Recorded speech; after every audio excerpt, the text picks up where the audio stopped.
bago pa lang kayo dito sa aking channel, please subscribe, like, and share.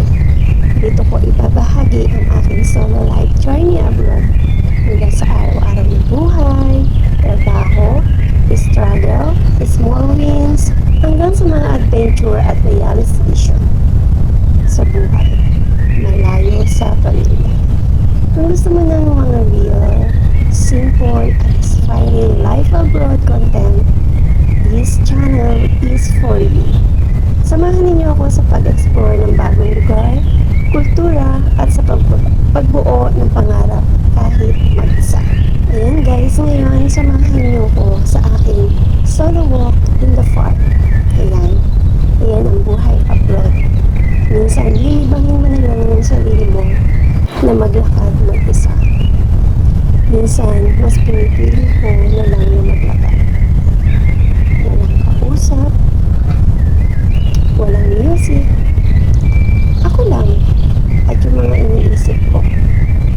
Sa gitna ng park na ito, surrounded ng mga puno at katahimikan, dito ko nararamdaman kung gaano ako kalayo sa dating buhay ko, sa pamilya ko, sa comfort zone ko.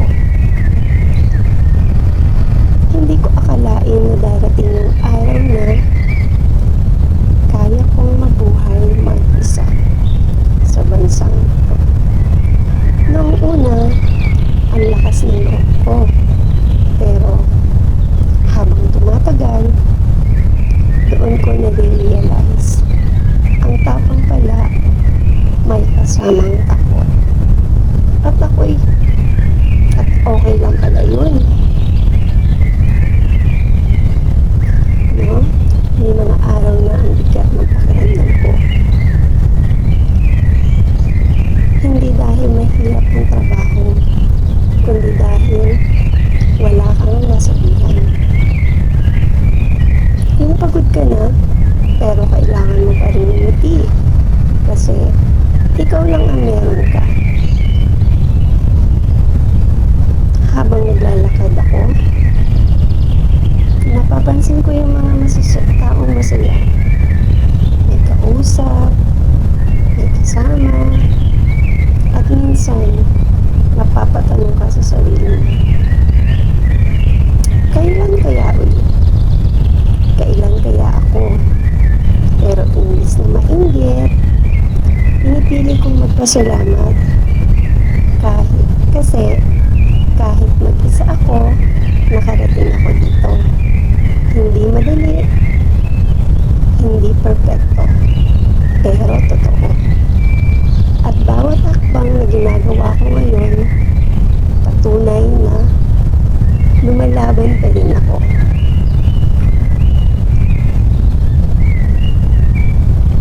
May mga gabi na umiiyak ako bago matulog. May mga umaga na ayaw kong bumangon. Pero bumabangon pa rin kasi may pangarap. May dahilan. May mga taong umaasa kahit hindi nila alam kung gaano ka nahihirapan. Dito ko rin natutunan na hindi mo kailangan maging malakas palagi. Pwede kang mapagod, pwede kang mapahinto, pero huwag kang susuko.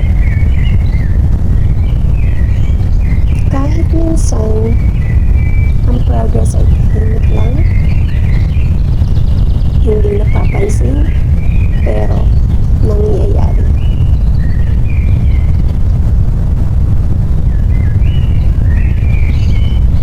Kung ikaw na nanonood dito ay nasa parehong sitwasyon, malayo sa pamilya, lumalaban mag-isa, gusto kong malaman mo, hindi ka nag-iisa. May mga taong tulad mo, tulad ko, na tahimik lang, pero matatag.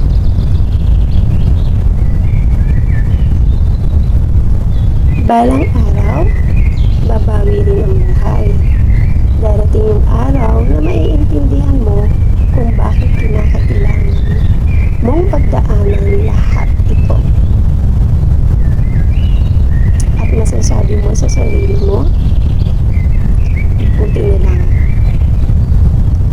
hindi ako sumuko.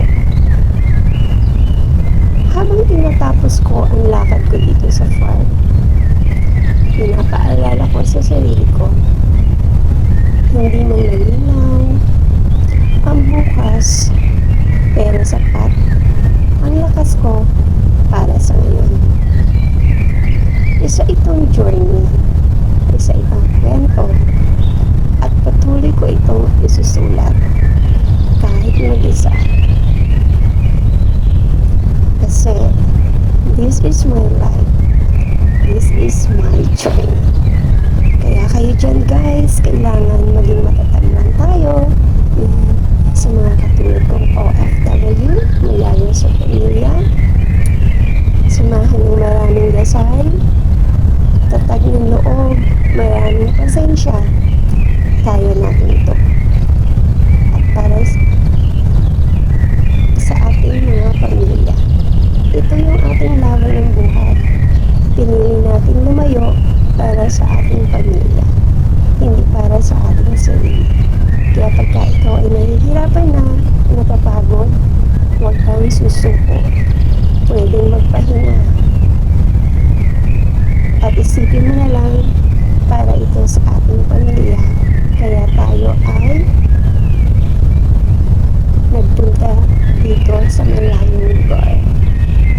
Yan guys, this is my Iron Life Adventure. Yan, sana naman po patuloy po natin